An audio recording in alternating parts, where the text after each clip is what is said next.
Coucou les petits potes. Je vous présente du coup la vidéo d'aujourd'hui qui en fait n'est un repost en fait du calendrier de l'Avent que je vous avais offert entre guillemets sur Instagram. Donc, c'est une compilation en fait de stories où j'avais posté une story par jour jusqu'à peu près au 20 décembre qui parle en fait de films de Noël. Voici les 3 premiers jours de ce calendrier de l'Avent. Quoi qu'il en soit, vous allez avoir 3 films de Noël avec leurs anecdotes, leur casting, etc. En espérant que ça vous a plu autant que ça vous a plu sur Instagram. Pididi, pididi, pididididi.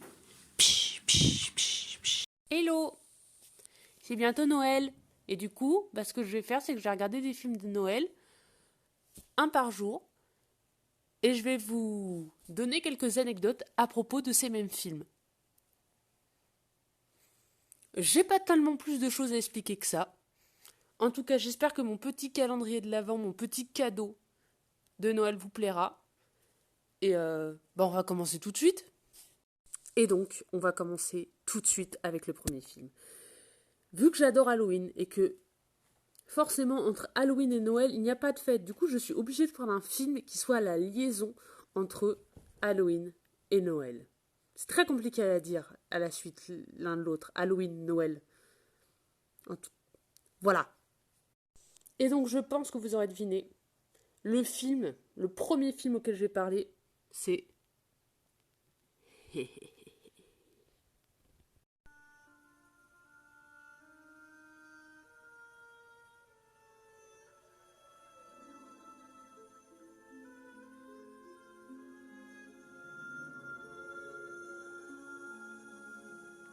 Alors déjà, petit élément à savoir, c'est pas un film réalisé par Tim Burton. C'est un film produit avec l'idée principale et les designs des personnages faits par Tim Burton. Mais en fait, c'est réalisé par Henry Selick. Et Henry Selick, il a entre autres fait James et la pêche géante. Je suis désolée, je lis en même temps un petit peu parce que j'ai pas une mémoire d'éléphant. Mais il a fait entre autres James et la pêche géante, qui est un de mes dessins animés préférés, et Coraline. Donc c'est quand même quelqu'un à prendre au sérieux. Parce que là, de ce que je lis, en plus de ça, c'est pas comme s'il n'avait fait que ça. Il a aussi travaillé, il a choréalisé Roxy Rookie, choréalisé Taram, une chaudron magique, donc c'est pas les plus grandes Disney. Malheureusement, c'est pas les plus connus parce que c'était un peu leur période creuse. Il a été artiste intervenant pour Qui veut de la peau de Roger Rabbit, directeur de l'animation de La vie aquatique, qui est un Wes Anderson pépite. Bref, c'est un plutôt bon réalisateur, donc en vrai, il faut rendre à César ce qui est à César.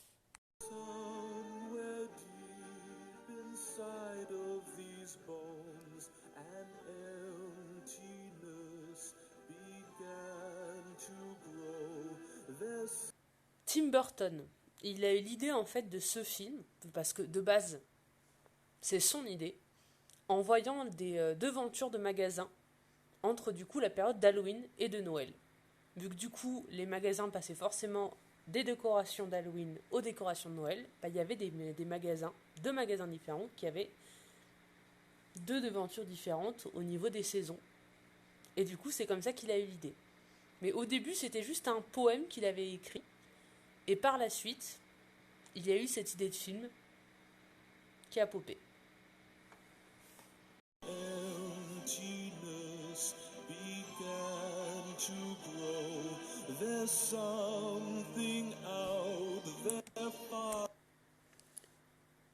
Et du coup, qui a fait les musiques? Eh bien, notre ami Danny Elfman, qui sera un habitué de Tim Burton.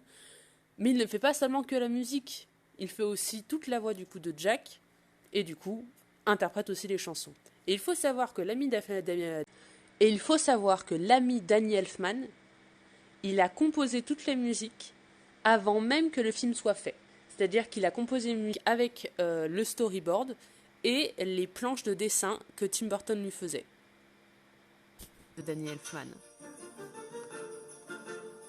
Oui.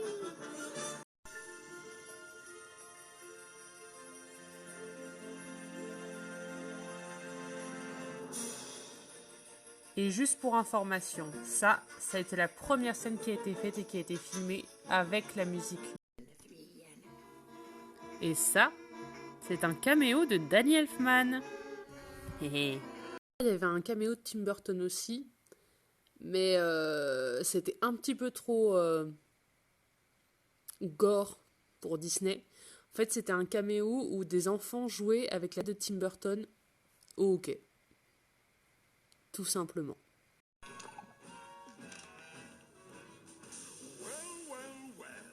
What have we here? Santa Claus, huh? Ooh, I'm really scared. What everybody's talking about. Your joke. Et du coup, Oogie Boogie aurait été créé à partir d'un personnage interprété par Cab Calloway dans un épisode de Betty Boop.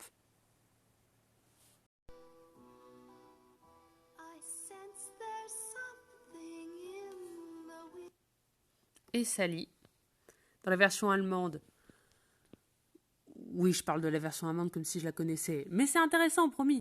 Dans la version allemande, Sally a été doublée par Nina Hagen, qui est une grande figure punk. Je trouve l'anecdote ouf. Et en français, Oogie Boogie a été doublé par Richard Darbois, qui est un grand doubleur français, qui a entre autres doublé Buzz l'éclair, le génie d'Aladin et plein d'autres, plein d'acteurs connus aussi d'ailleurs. Je vous laisserai checker tout ça. Et là, avec ces petits enfants, ce que je trouve marrant, c'est qu'il y a des petits Mickey, des petits Donald sur leur costume. Bon, ça se voit pas tellement, mais c'est rapide. Mais ils sont là. Je pense que j'ai fait un petit peu le tour dans les petites anecdotes. Là, moi, je vais finir le film. Et sur ce, je vous dis à demain. Bisous!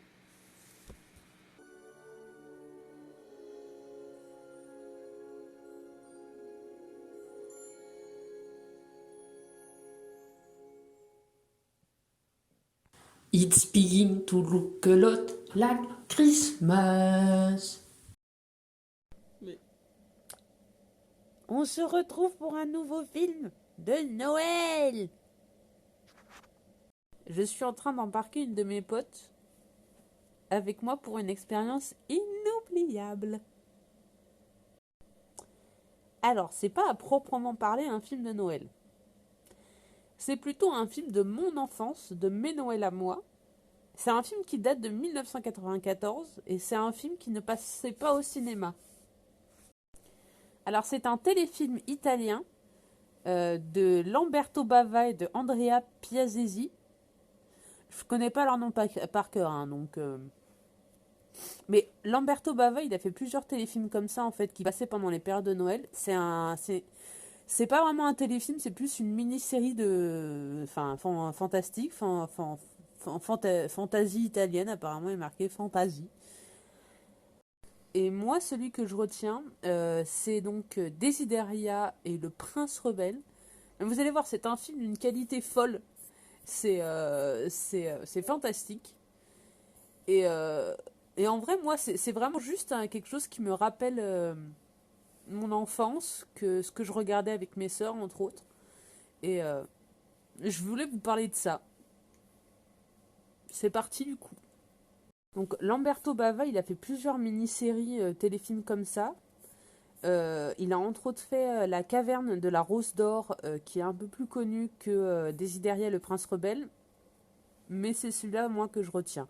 Il en a fait plusieurs autres petits, puis apparemment il a fait des films, mais que je connais pas du tout. Donc,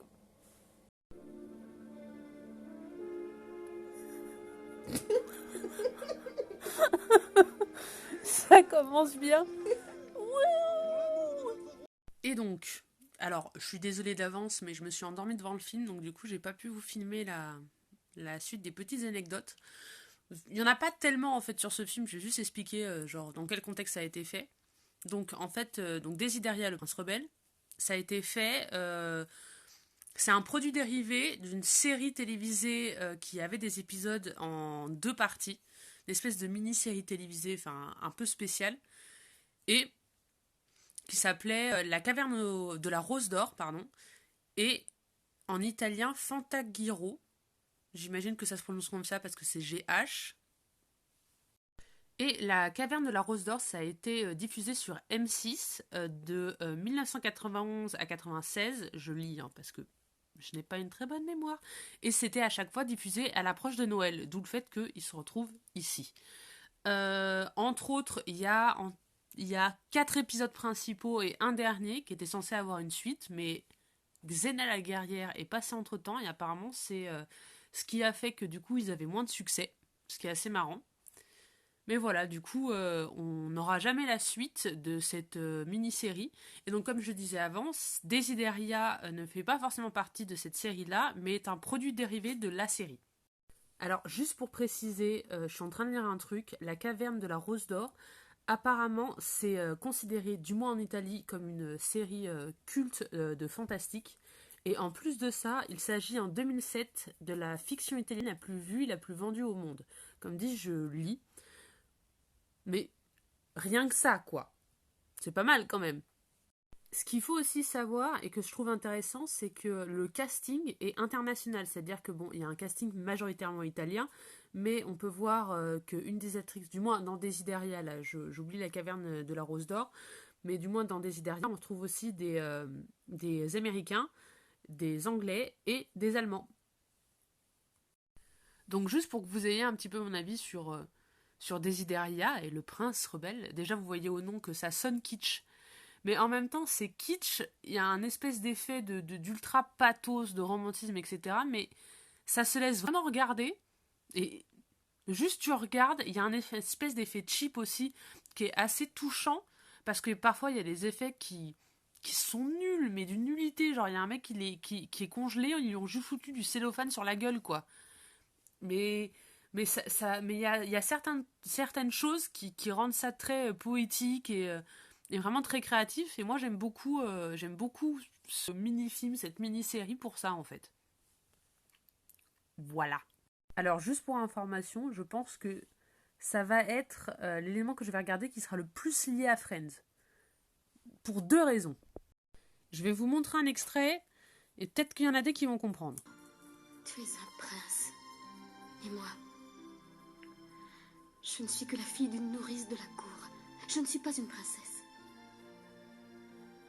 Je ne pourrai jamais t'aimer. Pourquoi serais-je obligé d'aimer une princesse?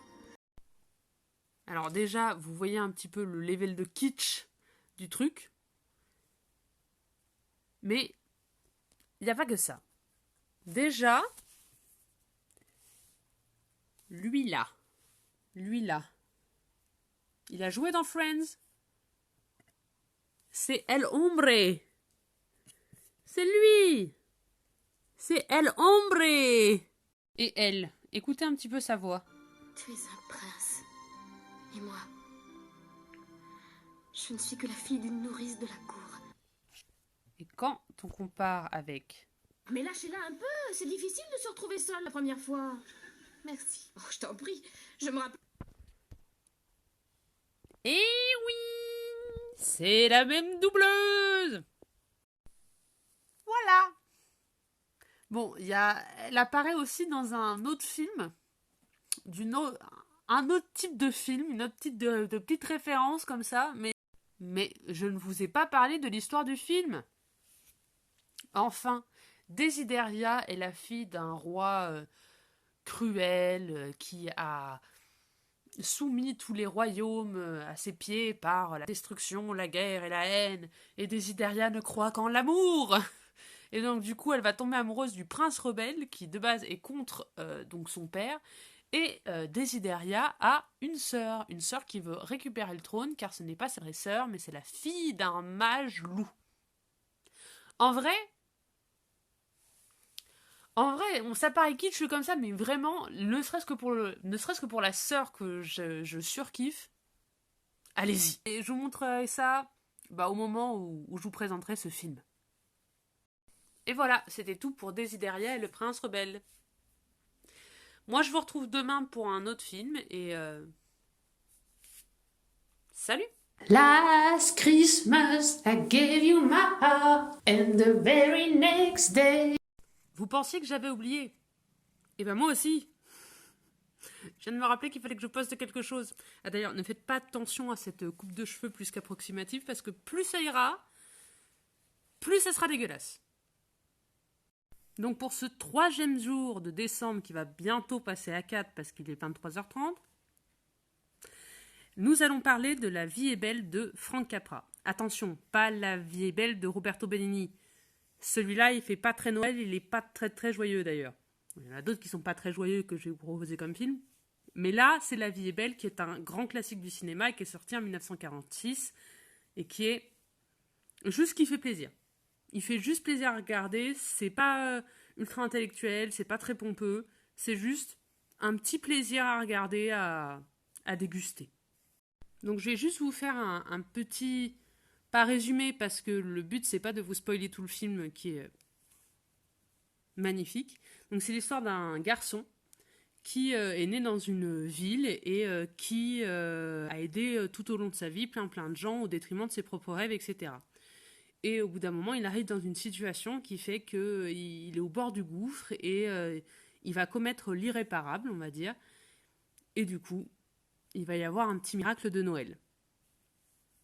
J'en dis pas plus pour vous laisser découvrir le film si vous avez envie de... Je précise quand même, mais quand je dis à un garçon, c'est qu'en fait, on commence en parlant de cette personne en tant que petit garçon parce qu'il est très jeune, puis on le suit tout au long de sa vie. Donc à la fin, c'est un homme, quoi. Alors, avant toute chose, je vais vous parler un petit peu de Frank Capra. Il a fait réaliser plusieurs grands classiques du cinéma américain. Malheureusement, La vie est belle, c'est le seul que je connais, donc je préfère ne vous parler que de ce que je connais. C'est-à-dire que je ne vais pas vous citer des noms de films que potentiellement moi je ne connais pas. Mais en tout cas, c'est un très grand réalisateur américain qui a quand même créé beaucoup de grands classiques américains. D'ailleurs, pour son époque, c'était quelque chose d'assez rare de connaître le nom d'un réalisateur, et pourtant, lui, son nom était connu du public, son nom était tellement connu que d'ailleurs, son nom apparaissait au-dessus du titre, presque au-dessus des stars vedettes, qui normalement étaient ceux qui étaient mis en avant sur les affiches de films. Là, c'était son propre nom qui était mis en avant, et il bénéficiait, grâce à sa notoriété, d'une totale liberté sur, du coup, la réalisation de ses films. Et d'ailleurs, grâce à son travail, c'est ce qui a permis de placer le réalisateur en tant qu'auteur d'un film et pas juste en tant que faiseur, on va dire. Là, il y a vraiment une démarche artistique derrière. Et pour vous expliquer un petit peu le but de Frank Capra lorsqu'il a fait La vie est belle, il l'explique très bien dans son autobiographie, dont je vais vous lire un extrait en fait. Ça vous aidera un petit peu plus à cerner le film et l'objectif du réalisateur du coup derrière. Je vais vous lire ça du coup. La vie est belle n'était fait ni pour les critiques blasés ni pour les intellectuels fatigués. C'était mon type de film pour les gens que j'aime. Un film pour ceux qui se sentent là, abattus et découragés. Un film pour les alcooliques, les drogués et les prostituées. Pour ceux qui sont derrière les murs d'une prison ou des rideaux de fer. Un film pour leur dire qu'aucun homme n'est un raté. Et je voulais aussi vous parler de son acteur principal, donc qui a interprété George Bailey, qui est le rôle principal et le personnage central du film, donc. Et George Bailey est interprété par James Stewart. Et donc, je vous montre un petit peu James Stewart, qui est donc l'acteur principal. Et il a joué dans quelques petits films avec quelques petits réalisateurs, comme Alfred Hitchcock, par exemple. Il a joué, pour Alfred Hitchcock dans Fenêtre sur cour et L'homme qui en savait trop. Il a aussi joué pour Lou Beach dans Rendez-vous. Et pour Otto Preminger, dans Autopsie d'un meurtre, en sachant que Autopsie d'un meurtre, pourquoi est-ce que je connais ce film alors que je ne l'ai jamais vu? Il faut savoir que la personne qui a fait le générique, en fait, désolée, je réfléchis, a mis en place en fait les premières traces de motion design qui fait partie d'un pan de mon métier. Donc du coup, ce film est très connu pour son générique parce que, entre autres, c'est ce qui a permis de créer le motion design derrière, qui est une technique d'animation. Donc j'en profite, je vais faire une petite aparté sur le motion design tant qu'à faire. Je sais pas pourquoi d'un coup j'ai décidé, mais voilà, je vais faire une petite aparté sur le motion design. Juste pour définir, je vais vous lire la définition, ça sera plus simple. Le motion design est l'art de donner vie à des éléments graphiques, photos, typographie, forme, grâce au mouvement. Voilà, tout simplement. C'est généralement en fait ce qui est fait lorsqu'on va animer un logo ou ce genre de choses par exemple. Mais donc du coup c'est une façon d'animer, enfin de faire de l'animation vidéo, mais un peu plus spécifique au graphisme. Et donc du coup, l'une des premières personnes à avoir mis en place ça, c'est Saul Bass. Et entre autres, il l'a mis en place pour les génériques d'Otto Preminger, mais aussi d'Alfred Hitchcock, de Vertigo, où on retrouve aussi James Stewart. Donc James Stewart, l'acteur principal de George Bailey, dans le film de Frank Capra. Voilà, je relis un petit peu les choses parce que bon, sinon je vais vous perdre. Et pour en avoir un peu plus récent, il a aussi fait le générique, donc, pour finir ma phrase, le générique d'Ocean's 11. Voilà, donc du coup, potentiellement, vous pourrez aller voir ça. Et il me semble d'ailleurs que Arrête-moi si tu peux, c'est pas fait par Saul Bass, mais c'est une référence à Saul Bass en fait, et donc ses premiers motion design. Voilà, vous pouvez aller voir donc le Arrête-moi si tu peux de Spielberg, le générique. Voilà. Pour revenir sur James Stewart, je suis désolée, c'est un petit peu le bordel, mais ça se recoupe petit à petit. On va y arriver, doucement mais sûrement. Pour revenir sur James Stewart, donc, il a fait entre autres quelque chose qui, moi, m'a marqué, mais après, c'est pas forcément la chose la plus marquante qu'il ait faite, je pense. Il a fait un doublage dans sa carrière, pour un dessin animé en tout cas. Et ce dessin animé, c'est Fievel au Far West, et il a doublé. Youp, si ça veut bien marcher. Il a doublé ce personnage-là. Et je trouvais ça assez rigolo de le retrouver là-dedans. Voilà. Bon, il l'a doublé en version américaine, hein, qu'on se mette d'accord, mais bon, voilà. Pour finir un petit peu, et j'ai encore 2 petites anecdotes à vous parler pour ce film. Alors ce film, en gros, il a été... en gros, la scène se passe dans une ville qui s'appelle, j'ai pas envie de me tromper, Bedford Falls. Et donc du coup, en fait, les décors ont été faits dans les studios de la RKO à Encino, en Californie. Et ça a été l'un des plus grands décors en fait qui a été fait en Amérique. Donc il y a 75 magasins et immeubles, une rue principale de 275 mètres, une usine et un quartier résidentiel. Donc c'est vraiment presque comme s'ils avaient reconstruit une ville en général. Après, c'est pas le plus grand, c'est l'un des plus grands, mais c'est pas forcément le plus grand. Dernière anecdote sur La vie est belle, il faut savoir qu'avant ce film, donc en 1946, les flocons de neige étaient faits à partir de cornflakes qui peignaient en blanc. Alors déjà, à mon avis, c'était un petit peu long à faire, mais en plus de ça, c'était bruyant, ce qui faisait qu'on devait tourner en avance. Voilà, il fallait tourner et redoubler par-dessus. Donc du coup, ça donnait... Enfin voilà, c'est très chiant à faire et pas bien pratique. Et c'est les premiers à avoir mis en place, je vais vous retrouver juste le mélange, que je ne me trompe pas. Là. En gros, c'est lui qui a mis en place la technique qui utilise un produit chimique de lutte contre le feu, donc à mon avis des trucs d'extincteur, quoi, du savon et de l'eau. Et du coup, ça donnait ces flocons qui, du coup, permettaient en fait de faire tomber la neige silencieusement. Donc on remercie Frank Capra pour ça. Voilà. Sur ce, c'est tout pour moi pour aujourd'hui. Il est 23h50, il n'est pas encore minuit, du coup nous ne sommes pas encore le 4 décembre. J'ai réussi. En espérant que demain je n'oublie pas de poster ce que je dois poster. Et du coup je vous retrouve demain pour une nouvelle story sur des anecdotes de films de Noël.